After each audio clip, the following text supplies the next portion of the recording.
Hi, this is Summer with Summer's Tips and Stitches, and this is being recorded the morning I leave for Boy Scout camp. I have one video that I'll upload while I'm there, cross your fingers. Actually, it's uploaded, I just have to turn it from private to listed, public. And so I'm recording this now, so hopefully the morning we leave Boy Scout camp, or maybe if I even get home late afternoon on Saturday, July 28th, this can be posted. So this is kind of like a catch-up, kind of like a closeout to all the mad crocheting I've been doing before Boy Scout camp. And hopefully when I get back from camp, I will be on a new kick and doing new things. So the first thing I was going to show you is I made myself my own needle case. I did not use a pattern. The reason I made it is because I thought they looked cute. Karen from Happiness Homemade is making them for everyone. But I'm going to be honest, I really like my crochet hook bag, which I have in another video. And up till now, I've been putting my sewing needles in this, and I've been putting my stitch markers in this. And I just feel like these two things are much smaller than this. But I wanted to make one anyway, so I'm going to scoot up close and show you. Basically what I did to make this is I did about 23 stitches, half double crochets, back and forth, la-di-da-di-da-di. Except for, actually I have it upside down, right here, this row right there is double crochets. And the reason I did that is so that I could use that to put the button through. And then the last row is half double crochet, and then I single crocheted, whoops, there goes my scissors, all the way around. Then, this is the tricky part, then I made this panel right here. This, I did half double crochets in the back loop. The reason I did that is it kind of gives it, I mean the color looks like it, but these are ridges that pop out because I'm going in the back loop. And so then I use them to tuck, oh, see there, you can see much better. I use that to tuck my needles into. And then I have these little thingies here. I think I've mentioned them in other videos. One of my knitting buddies, Knitwit, she swears by these, so I bought a couple. So this is what I use. I made this panel. I want to say it was like 16 across. And then I found the location that I wanted by folding this to the size I wanted, and then I marked it, I folded it up, marked my stitch markers, opened it up, sewed my panel in along the top, along the side, and on the other side. And then I left this panel open so that I can tuck my scissors. I'll show you better. So this side of it is open, and I put my scissors in here. Do you see that? So I sewed it here, but not there. You could tuck other things. Then I have these cheap little buttons that I got from China. My husband ordered them for me. And then I just use the row of double crochets as buttonholes. See that? So that is a little stitch case I made. Now you could, if you wanted to, this is what it looks like, or the needle case, stitch marker case, whatever. I actually did hang a couple stitch markers on there for the heck of it. But I'm going to be honest, it's cute and I like it. I probably could make like a little wallet or a credit card holder or something with it. I even use the Peaches and Cream, the Walmart cotton, and I just don't feel like it's stiff enough. It's kind of floppy. And I crocheted real tight, so maybe next time if I were going to make one, I would do it all single crochets. But I did. I just whipped out this little case. I like it enough. I'm using it for now, but I don't love it. The other thing that I was going to talk about has to do with all these dolls that I'm making. And I had mentioned that I do tallies in here. So it says, you know, stitch around 10 single crochets, rows 15 through 20. And so what I do is I crochet, remove my stitch marker, put a tally. Crochet 10 stitches, move my stitch marker, do a stitch, put a tally. And that is how I'm doing it. Now, the reason I'm doing the tally system, so I can keep track of my rows. I mean, there's some rows where they want you to do it 15 times. Look at this one. You do this flesh color, whatever choose, you know, whatever kind of flesh color you're going for. You do 9 rows, and then you change to the colors of her pants, and those are 6 rows. The reason I'm doing the tally system is because currently I'm doing it at the counter in front of my YouTube, watching people on YouTube while I crochet these dolls.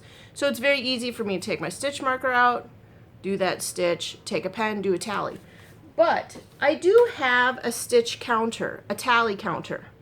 And so, I mean, I could very easily slip this little guy on my finger and, you know, finish a row, push that button and count. But this is the tragedy, and I don't know if it's necessarily a tragedy. I have kept this up till now inside of my crochet bag. You know, there's a pocket there. I keep all my hooks there.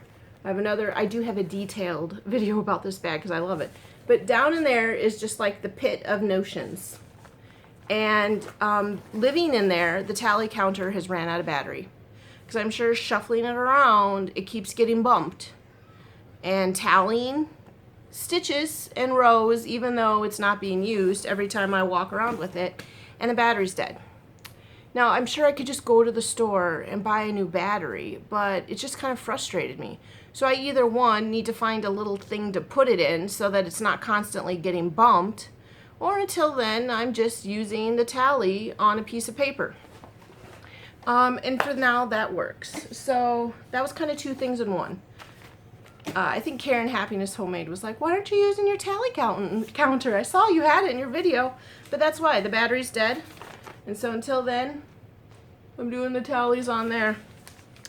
Plus, I'm going to be honest, I did not have a lot of success when I used the tally counter to begin with, because sometimes I'd bump it, or my kids would bump it, or I'd bump it on the chair I was sitting in, and then I counted a row, and then I'd remember, and then I had to clear and recount. You know what? Technology sometimes works for me, and sometimes it doesn't. So that's what I do when I'm making the rounds. Now, I have in this time, probably in 5 days, I would say, I've made some more dolls. One of them I can't show you, and I used the brown because I gave it away. But I'll put a picture of it on my Instagram. And she is wearing that teal Hobby Lobby yarn, kind of like the denim wash that I bought in my Hobby Lobby Walmart video, and I put brown hair on her. I really like her, but I gave her away. Some dear friends of mine that I've known for a little over a year, I've been helping with English and get acclimated to America because they're from Vietnam. They're moving, so I'm kind of sad about that, and I gave the daughter, who's 17, one of my amigurumi dolls. So I didn't take a picture. She put one on her Facebook, so I'll try to transfer that. So if you follow me on Instagram, Summer's Tips and Stitches, you can see the brown-haired amigurumi doll.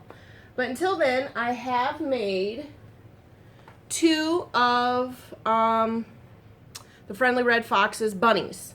I think this is called Harry. Now this one I did just like the bear. I have a bear over here to show you. I did the bare feet, and this one I changed his hands, but this one I left them brown all the way. There's their head. This one I used a big twist cream, I think. And on this one I used, I love this yarn, ivory. But this is all, I love this, or this is Red Heart Cafe Latte for the brown.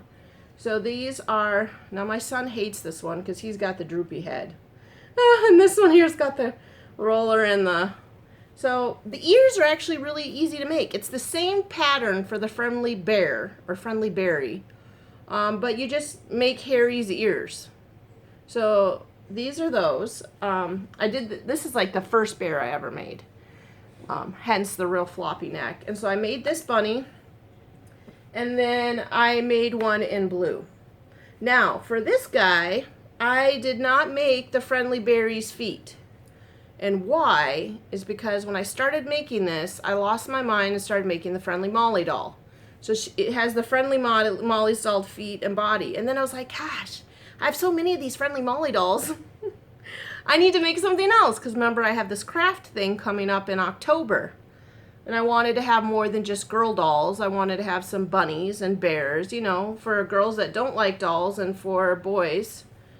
or boys that, whatever, I don't know. I just wanted to have a variety.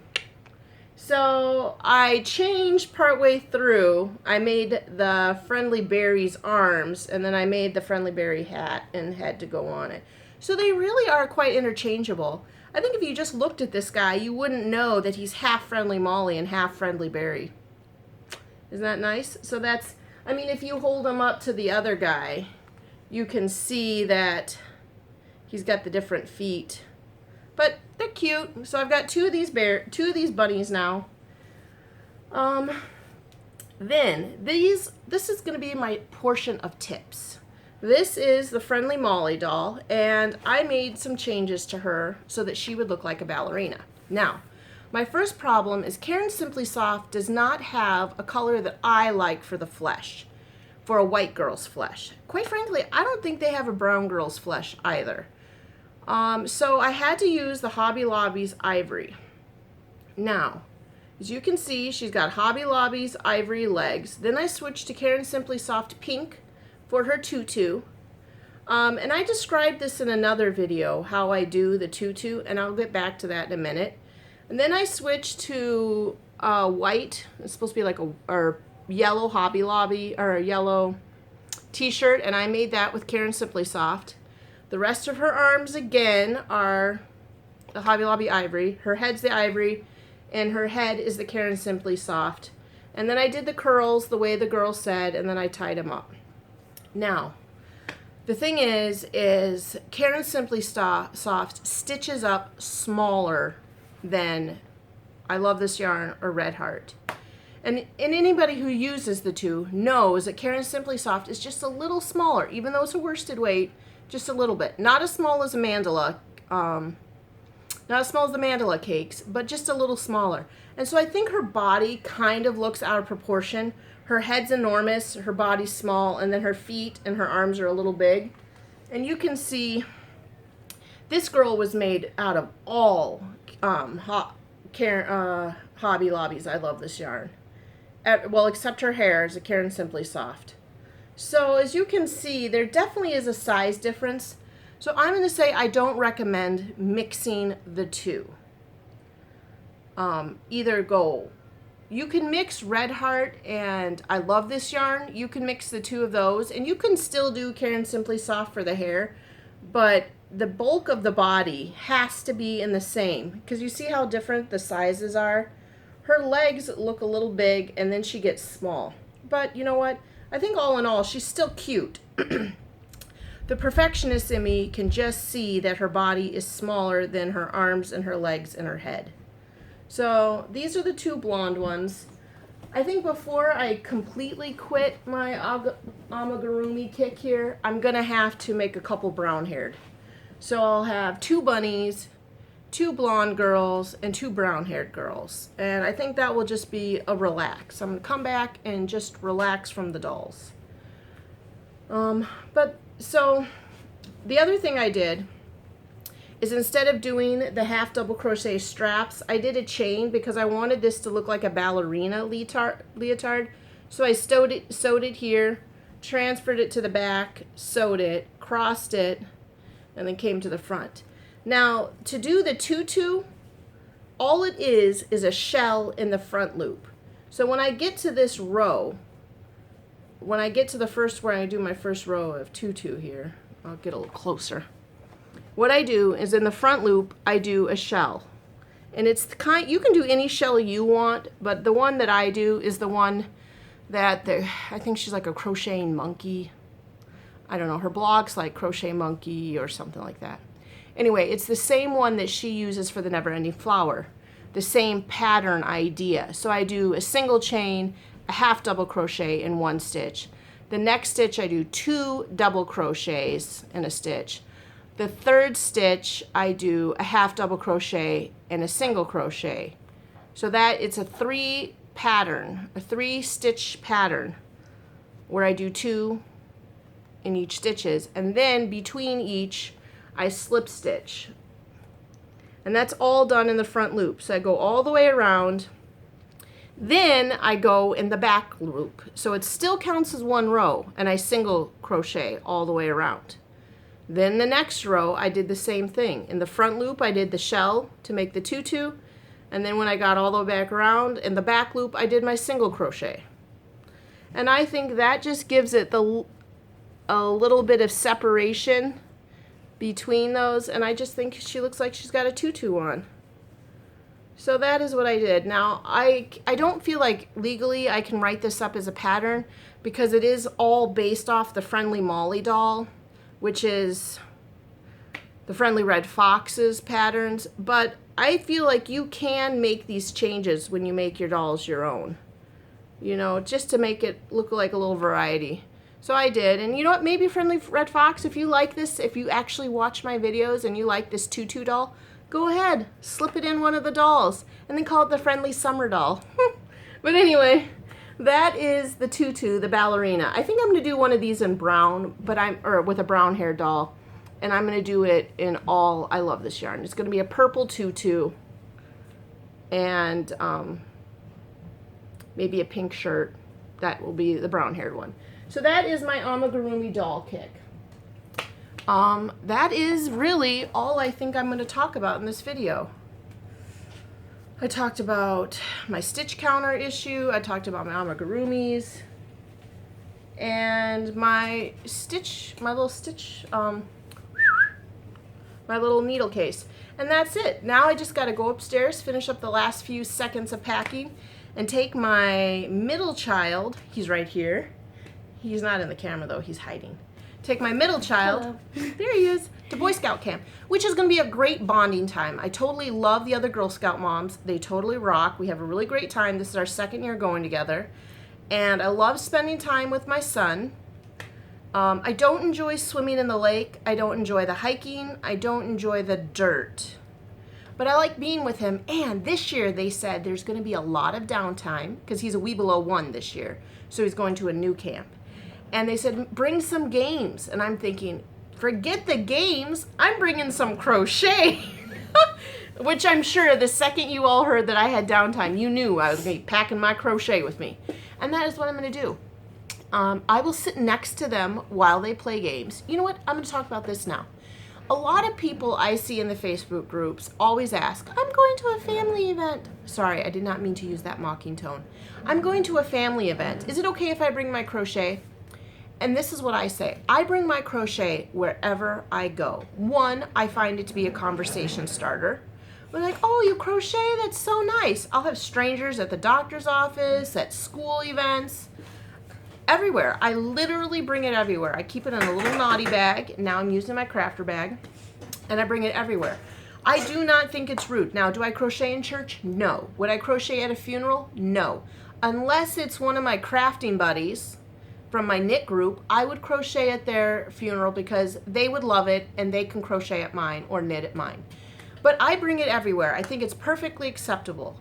I can sit right in the same table in the same area as the game people, and I'll be chatting with them. I'll be watching their game. I'll, joke around or whatever. I'll tease them about cheating or whatnot, and I'm going to crochet because I don't play games.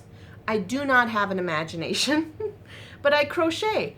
I bring my crochet with me wherever, and I find that it is a great conversation starter, and let's be honest, people will ask me to make them things. And I find that most times, 9 times out of 10, they either offer to pay for my yarn and then they give me a gift. I have never been one of those people that have people nag me for stuff that have not paid for it. So I also get a little bit of business on the side. They'd be like, oh, can you make me that hat? Or, oh, can you make me this? And every single one of them, maybe I have super great friends and family. Every single one of them have offered to pay for my yarn. And then when I give them that, or they buy the yarn and bring it, or they give me the money for the yarn, they always give me a little extra. I mean, sure, they're not paying me $15 an hour to crochet, but for me, if somebody is paying for my yarn, one, I can save some of my favorites for a little later. And two, it's like they're paying me to do my hobby. Ideal. I mean, if you were a reader and someone's like, you know what? Can you read that book for me and tell me what it's like, but I'll buy you the book? Heck yeah. So yes, that is a lot of jibber jabber about bringing your crochet places. I'm bringing my crochet to Boy Scout camp. And I'm still going to socialize and chat because I'm going to bring the Adirondack wrap. Ah, I guess you're shocked at that too. I'm going to bring the Adirondack wrap and I'm going to chat with them all and I'm going to crochet. And I think it's perfectly acceptable. Obviously not funerals. Parent-teacher conference, probably not. Actually, you know what? I would bring it. I would sit in the hall before my conference, crochet, pack it up, go into the conference. I would not crochet while talking to the teacher. So it's really, I mean, it's really comes with me everywhere I go. And that is what I have to say. This video is 20 minutes.